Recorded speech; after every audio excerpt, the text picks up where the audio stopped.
कैसे हट जाएंगे? हम लोग का दूसरा कोई रास्ते नहीं है। फूटे पर कमाए, फूटे पर रह गए। अगर हम लोग रास्ता बना लेते तो सर या मैडम क्या कोई भी क्या अपने हट जाते हैं। हम लोग कुछ किया नहीं, कमाने खाने और सेवा।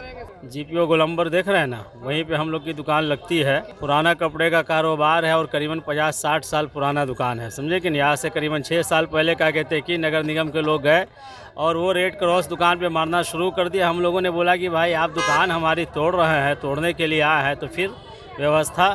तो उन्होंने कहा कि भैया हम तोड़ेंगे बनाएंगे तभी ना देंगे।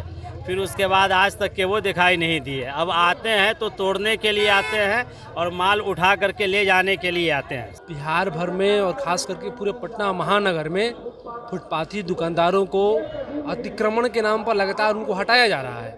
उनकी दुकानें तोड़ दी जा रही है, बुलडोजर चला दिया जा रहा है और उनके माल जब्त कर लिए जा रहे हैं, लगातार हो रही है। राजधानी पटना में लगातार विकास हो रहा है। मेट्रो और पुलों का निर्माण हो रहा है, लेकिन इस विकास की कीमत सबसे ज़्यादा गरीबों को चुकानी पड़ रही है। बिहार में अधिकांश दुकानें फुटपाथ पर लगती हैं। ये वो वर्ग है जो किसी तरह से अपने जीने लायक पैसा कमा पाता है। पटना जंक्शन के बाहर पहले दुकानों की लंबी लाइन लगा करती थी। यात्री आते थे, इन फुटपाथी दुकानदारों से सस्ते में सामान खरीदते थे। फुटपाथी दुकानदारों से लोगों को भी काफ़ी आराम होता था। लोगों को सस्ते दर में सामान मिल जाया करता था। बिहार के अधिकांश लोग गुची और लेवाइस के कपड़े नहीं पहनते हैं। वो इन्हीं सड़कों के किनारे बिकने वाले कपड़ों को खरीदते हैं। लेकिन अब ये सिस्टम खत्म हो रहा है।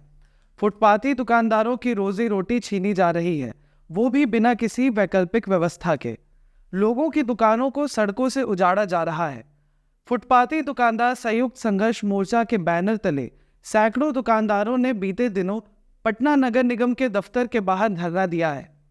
एक तरफ तो सरकार स्टार्टअप को बढ़ाने का दावा कर रही है, वहीं जो दुकानदार बिहार की अर्थव्यवस्था की रीढ़ है उन्हें उजाड़ने का काम भी कर रही है।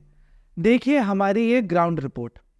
क्या नगर निगम हटा रही है? बहुत हमको मैडम हटा रही है सबसे ज़्यादा। कौन मैडम? यही मैडम, शीला मैडम जी।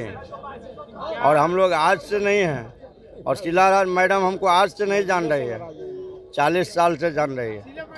मेरा दिनेश टी स्टॉल के नाम से दुकान मशहूर है, पूरे भारत में मशहूर है। कितने सालों से लगा रहे हैं? वहाँ अभी इस जगह पर हम 25 साल से हैं।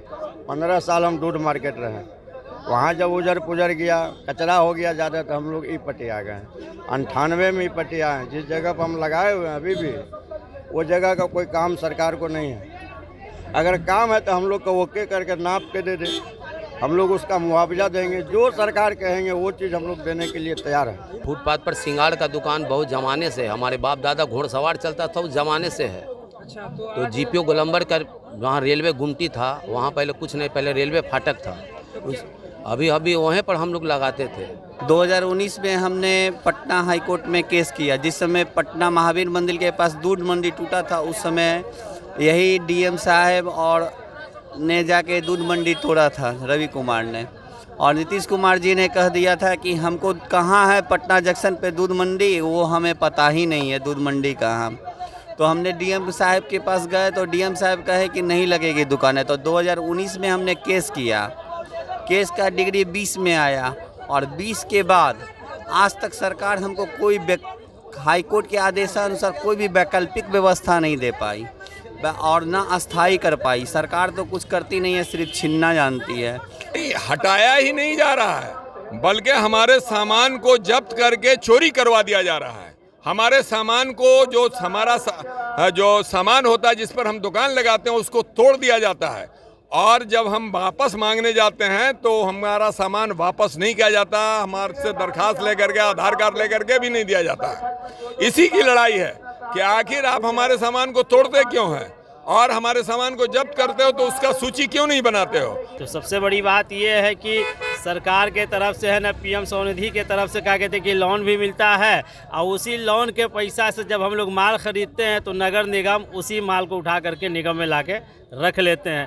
ये तो कहानी है। तो सरकार कहते हैं कि हम गरीब के लिए हैं। कहाँ गरीब के लिए? गरीब को तो मार रहे हैं और बड़ा के बड़ा बना रहे हैं। राजेंद्र नगर में सब्जी का दुकान है। हम लोग बचपन से मेरी पिताजी मेरी माँ वहीं पर बेचते थे, वो दोनों गुजर गए। हम लोग का वही रोड है, फुट है, फाट है, वहीं पर सुबह लगाते हैं, रात के जाके अपना बाल बच्चा का संगे कमाते हैं, खाते हैं और रहते हैं। तो अब डेली के डेली हल्ला गाड़ी, तो नगर निगम तो कुछ माने के आने के लिए साथ में पूंजी बना के लेते हैं, उठाते हैं ग्रुप से पूंजी बनाते हैं। अब आके नगर निगम है, हल्ला गाड़ी आके छत्ती कर देता है, फाइन करता है, अति करता है, तो गरीब आदमी कहाँ से देंगे। पूरे पटना स्टेशन के इलाके पर आप देखिए, इसके अलावा तमाम जगहें जो है शहर के सौंदर्यीकरण करने के नाम पर, मेट्रो प्रोजेक्ट के नाम पर, और इसके साथ साथ आप देखिए कि अन्य जो योजनाएं चल रही है स्मार्ट सिटी प्रोजेक्ट, उसके नाम पर आप लोगों को हटा रहे हैं। तो आज पूरे पटना के फुटपाथ दुकानदार संयुक्त संघर्ष मोर्चा के बैनर तले आज नगर निगम आयुक्त को ज्ञापन सौंपने और घेराव करने आए हैं। आप हमारे लिए वैकल्पिक व्यवस्था कीजिए, उसके बाद आपको शहर को सुंदर बनाना है कीजिए। शहर के विकास में कोई रोड़ा नहीं है, लेकिन सवाल यह है कि लोगों की रोजी रोटी छीनकर, लोगों के पेट पे लात मारकर आप कौन सा सुंदर शहर बनाना चाह रहे हैं। फुटपाथ दुकानदारों के पक्ष में भारत सरकार का भी कानून है और बिहार सरकार ने भी उसके संरक्षण के लिए कानून बनाया है। सेंट्रल गवर्नमेंट का जो कानून है, street vendors protection of livelihood regulation of vending act 2014, और अकॉर्डिंगली फुटपाथ दुकानदार विक्रेता संरक्षण अधिनियम बिहार सरकार ने भी 2017 में बनाया है। और माननीय मुख्यमंत्री नीतीश कुमार ने जोर शोर से प्रचार के साथ घोषणा किया है कि हम फुटपाथ दुकानदारों को संरक्षण देंगे। हम लोग जो है जहां स्ट्रीट है यहाँ पर रहते हैं, वही फुटपाथ है। देखिए 5-6 कॉपियां हमारे पास। तो ये जो फुटपाथ के दुकानदार हैं पूरे पटना के या पूरे देश के, ये रोजी रोजगार खुद के लिए हासिल तो करते ही हैं, साथ साथ देश की भी सेवा करते हैं। देश की सेवा में जीएसटी में 14% इनका योगदान है। तमाम लोगों को नगर निगम इन अधिनियमों का उल्लंघन करके तब तक लिखेगा आपराधिक गतिविधि अपना के फुटपाथ दुकानदारों का एक अभियान उजाड़ने का चला के रखा है। लंबे समय से हम लोग आंदोलन कर रहे हैं, डी मार्केट में आंदोलन आप लोगों ने देखा होगा, सड़क जाम कर रहे हैं, लेकिन उसके बावजूद भी इनकी हरकतों में कोई लगाम नहीं लग रहा है। इसलिए आज हम लोगों ने उसके जो सर्वोच्च पदाधिकारी है कमिश्नर का घेराव करके उन्हें चेताने आए हैं कि ऐसी हरकत से बाज आइए, अन्यथा जो हाईकोर्ट और सुप्रीम कोर्ट का कानून है और सेंट्रल गवर्नमेंट का कानून है, उस कानून के अनुपालन के तहत ऐसी हरकत करने वाले पदाधिकारी पर ही कानून को तोड़ने की कार्रवाई होनी चाहिए। फुटपाथ दुकानदारों का संरक्षण। जब ये दुकानदार नगर निगम के दफ्तर के बाहर प्रदर्शन कर रहे थे, तब कई दुकानदारों ने डेमोक्रेटिक चरखा की टीम से ऑफ कैमरा बात की। किसी को अपने माँ का इलाज कराना है, उसके पास इसके लिए पैसे नहीं हैं। किसी को अपने बच्चों की फीस देनी है, लेकिन पैसे नहीं हैं। पटना में 98 जगह वेंडिंग जोन बनाने की बात की गई थी, लेकिन अलग अलग विभागों से सहमति नहीं मिलने के कारण मात्र 35 जगहों पर वेंडिंग जोन बनाने की सहमति सिर्फ मिली। लेकिन नगर निगम की धीमी कार्यशैली के कारण अब तक सिर्फ 16 जगहों पर ही वेंडिंग जोन बन सका है। लेकिन इन 16 जगहों पर अब तक फुटपाथी दुकानदारों को शिफ्ट नहीं किया गया, उन्हें अलॉट नहीं किया गया है। अब जाहिर सी बात है कि गरीब फुटपाथी दुकानदारों का भला करके तो नीतीश कुमार नियुक्ति पत्र बांटने जैसा उत्सव तो मना नहीं सकते हैं। शायद इसलिए उनका ध्यान भी इन दुकानदारों पर नहीं गया है। आपको हमारी ये पूरी रिपोर्ट कैसी लगी हमें कमेंट करके बताएं।